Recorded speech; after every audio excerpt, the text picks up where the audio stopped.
Hi, everyone. Uh, I'm Chris Field. I'm the co-chair of Working Group 2 of the Intergovernmental Panel on Climate Change. What I'd like to do today is just spend a few minutes summarizing some of the results of the IPCC's fifth assessment report, which has been released over the last year or so. As you probably know, the IPCC provides a unique mechanism for summarizing the knowledge across the scientific community about the issue of climate change. Many of the results are directly relevant to the topics under discussion at the WCDRR, and many of the techniques that the IPCC uses for assessments are broadly relevant. If you want to understand the essence of climate change impacts, you need to understand that the risk of impacts emerges from the overlap of hazard, vulnerability, and exposure, much as the narrative that's well established in the disaster risk reduction community.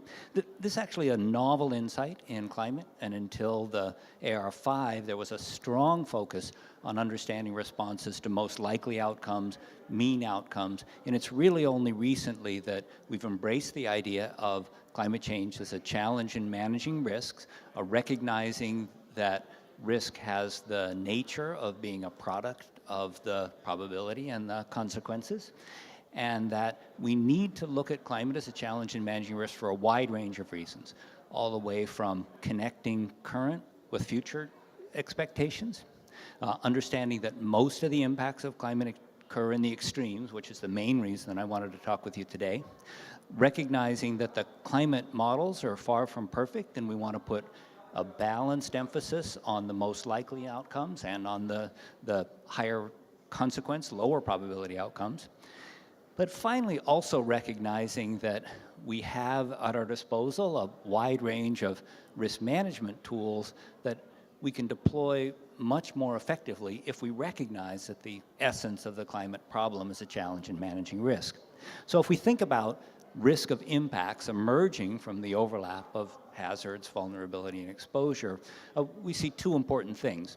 One is that the drivers of hazard include both natural variability and anthropogenic changes, that we can decrease the amount of anthropogenic change as a result of changes in emissions, but that we have a wide range of other strategies that are available for addressing issues of vulnerability and exposure, including efforts on socioeconomic pathways, adaptation and mitigation, and governance. And I'll come back to these. You could think of this as a map of the problem space for the climate issue, but you can also think about it as a map of the solution space.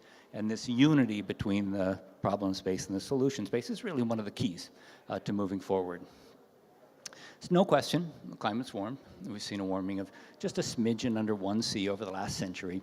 Warming's occurred essentially everywhere, and the impacts of climate warming that's already occurred are already widespread. In fact, one of the real striking conclusions of the AR5 is that we've moved out of the era where we think about climate impacts as being speculative, possible in the future, to really having occurred. We've seen climate changes that are widespread, consequential, every continent, across the oceans, and across the land. We've seen impacts of climate changes that have already occurred from the equators to the poles and from the coast to the mountains. Here's a map of the kinds of impacts that have occurred, and they're classified into three broad groups: physical impacts, things on the ice systems, water systems, on biological systems, timing of biological activities, ranges of species, and on human systems, including impacts on food production, various aspects of global economies. We've really tweaked up the analysis of climate impacts so that we can identify each of these with a relatively high level of confidence. Only a few years ago, we were really at the stage of saying that we believe there are some impacts of climate change, but without anything like this level of attribution. You can think of this as a map of impacts that have already occurred, every continent. Here's an example of the kinds of impacts we see. This is world food production. As you know, increases in ag yields are one of the real triumphs of the human enterprise over the last several decades, with consistent increases in yields in the major food crops of 1–2% per year. But what we've now seen is that climate changes that have already occurred have made it more difficult to increase yields in at least two of the world's major food crops. You can see the pattern here for wheat, where there's an anchor making it more difficult to increase yields by about 2% per decade, and maize, where there's an anchor of about 1% per decade. Impacts that we've already seen making it more and more difficult to meet the world's food needs in the future. It's also really clear, and I'm grateful that I don't really need to talk about it in the context of a meeting like this, that vulnerability is widespread. It has many, many dimensions that are especially challenging in the context of climate. Many of the most vulnerable are among the world's poor, but one of the things we see in climate risks is that vulnerability isn't limited to the poorest among us. You can look at this New York City following Hurricane Sandy, where we saw widespread vulnerability as a result of lack of sufficient investment in an unexpected event. It's also really interesting now that we've entered a domain where adaptation to climate change isn't purely speculative and about things that might happen in the future.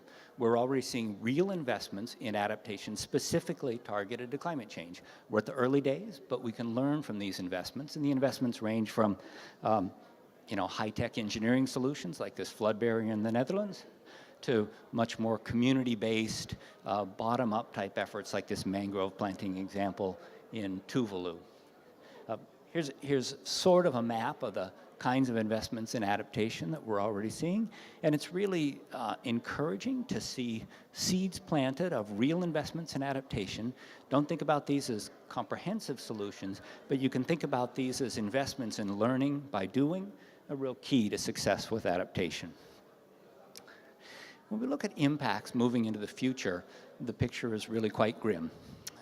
The picture is that it's clear that impacts scale rapidly with rising temperatures, and the more warming there is, the greater the risk of impacts that are severe, pervasive, and irreversible. In this round of the IPCC, we identify a wide range of specific impacts, but we also put those in a much more general context, and that's what I want to talk about today. The bottom part of this map shows two possible worlds at the end of the 21st century. The left-hand side is a world of ambitious mitigation, a world that ends the century at something like 2°C above pre-industrial temperatures. It represents a real commitment to decreasing the amount of climate change that occurs. The right-hand map is a world of continued high emissions, more or less the pattern we're on, that ends the 21st century at a temperature something over 4°C above pre-industrial. In the top part of the figure, you can see the trajectory of the climate for those two possible worlds, and I want to point you to two parts of that time course. If you look at the black squiggly line, that's the warming we've already seen. If you look above the arrow that's there now, you can see what you might think of as an era of climate responsibility. It's an era where even in aggressive ambition in mitigation doesn't result in a big difference in the amount of warming that occurs. And this is a period during which the changes that we'll see and the impacts that will result from those changes are mostly baked into the system. We're responsible for the climate changes that will occur over the next few decades, but this is also a period in which we need to take responsibility for the outcomes in the latter decades of the century, where you can see the second arrow here, where there's a big difference between the impacts at the world of continued high emissions and the world of ambitious mitigation. Now, how do we think about the contrast between these two worlds? Well, let me reposition you with the amount of warming that's already occurred, and you can see that the amount of warming we've seen over the 20th century is about the same as in a world of ambitious mitigation that we'll see from the present until the end of the 21st century here. And what that means is that it's a world where there'll be substantial impacts and difficult to control impacts, but where they can mostly be managed as a result of investment in adaptation. I'll show you more about that in a minute. If we look at the world of continued high emissions, the world here, what you see is something that's so different from the amount of changes that have already occurred that it's actually very difficult to specify precise impacts. And one of the things that we've really backed off on in the IPCC is trying to be explicit about impacts in a world that's this different from the world of the present. It's a world that I think of as one where all bets are off. Here's an example of the kinds of specific impacts that we can project. This is changes in ag yields based on something over 1,000 published time series.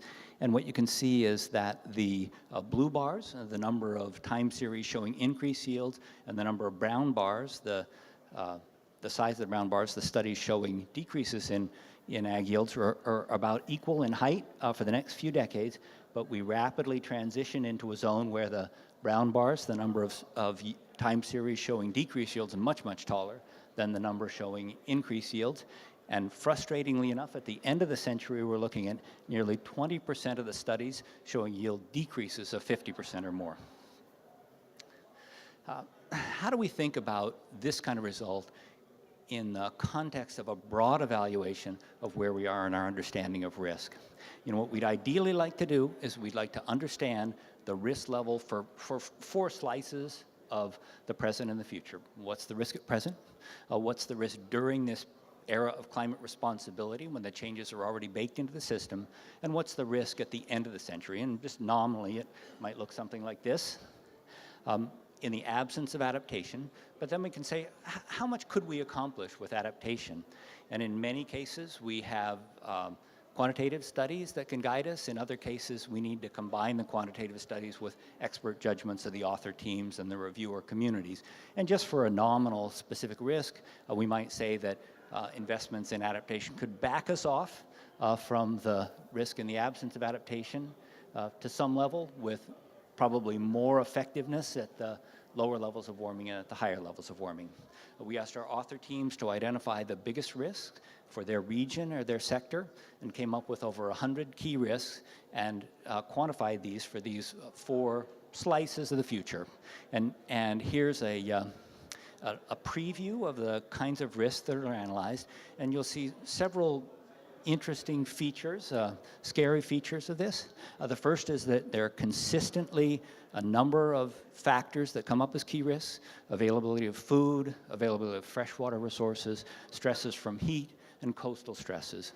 What you also see is that the risks consistently increase with the amount of warming that occurs, and even more challengingly, that the amount of adaptation that's feasible tends to erode away as you go from modest amounts of warming to much greater amounts of warming in a world of continued high emissions. Essentially, the world of continued high emissions turns out to be one in which the prospects for dealing with risk are really eroded away.